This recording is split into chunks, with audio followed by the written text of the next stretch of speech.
ప్రపంచంలో అత్యంత రహస్యమైన శివలింగం ఎక్కడుందో తెలుసా? మన దేశంలోనే ఉండొచ్చని చాలామంది అనుకుంటారు. కానీ మనకు తెలియని ఎన్నో రహస్యాలున్నాయి. ఇండియాలోనే కాదు, చాలా దేశాల్లో హిందూ దేవాలయాలున్నాయి. ఈ భూమిపై ఎన్నో ప్రాంతాల్లో పరమశివుడు పూజలందుకుంటున్నాడు. ఐర్లాండ్లోని ఓ శివలింగం ఉంది. మీత్ కౌంటీలోని తారా పర్వత ప్రాంతాల్లో కొలువైన పొడవాటి శివలింగం వెనుక ఎన్నో రహస్యాలు దాగున్నాయి. చుట్టూ రాతి ఇటుకలతో పొడవైన శివలింగం, వందల ఏళ్ల కింద దీన్ని గుర్తించారు. స్థానికులు ఈ శివలింగాన్ని లియాఫెల్ అని పిలుస్తారు. అంటే స్థానిక భాషలో అదృష్ట శిల అని అర్థం. ఈ శివలింగాన్ని ధ్వంసం చేయడానికి గతంలో చాలా మంది ప్రయత్నించారు. కానీ ఏమాత్రం చెక్కు చెదరలేదు.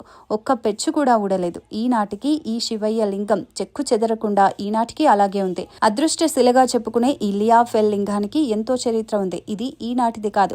క్రీస్తు శకం 1632 నుంచి 1636 మధ్య కాలంలో ఫ్రెంచ్ సాధువులు రచించిన పురాతన గ్రంథం the miners of the four masters లో ఈ శివలింగానికి సంబంధించిన కొన్ని వివరాలు పొందుపరిచి ఉన్నాయి. ప్రపంచంలో అత్యంత రహస్యమైన శివలింగం ఎక్కడుందో తెలుసా? మన దేశంలోనే ఉండొచ్చని చాలా మంది అనుకుంటారు. కానీ మనకు తెలియని ఎన్నో రహస్యాలున్నాయి. ఇండియాలోనే కాదు, చాలా దేశాల్లో హిందూ దేవాలయాలున్నాయి. ఈ భూమిపై ఎన్నో ప్రాంతాల్లో పరమశివుడు పూజలందుకుంటున్నాడు. ఐర్లాండ్లోని ఓ శివలింగం ఉంది. మీత్ కౌంటీలోని తారా పర్వత ప్రాంతాల్లో కొలువైన పొడవాటి శివలింగం వెనుక ఎన్నో రహస్యాలు దాగున్నాయి.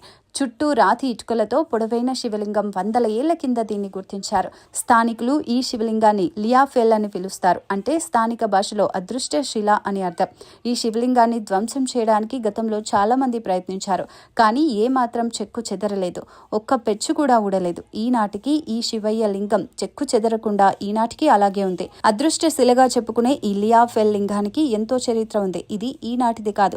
క్రీస్తు శకం 1632 నుంచి 1636 మధ్య కాలంలో ఫ్రెంచ్ సాధువులు రచించిన పురాతన గ్రంథం the miners of the four masters లో ఈ శివలింగానికి సంబంధించిన కొన్ని వివరాలు పొందుపరిచి ఉన్నాయి.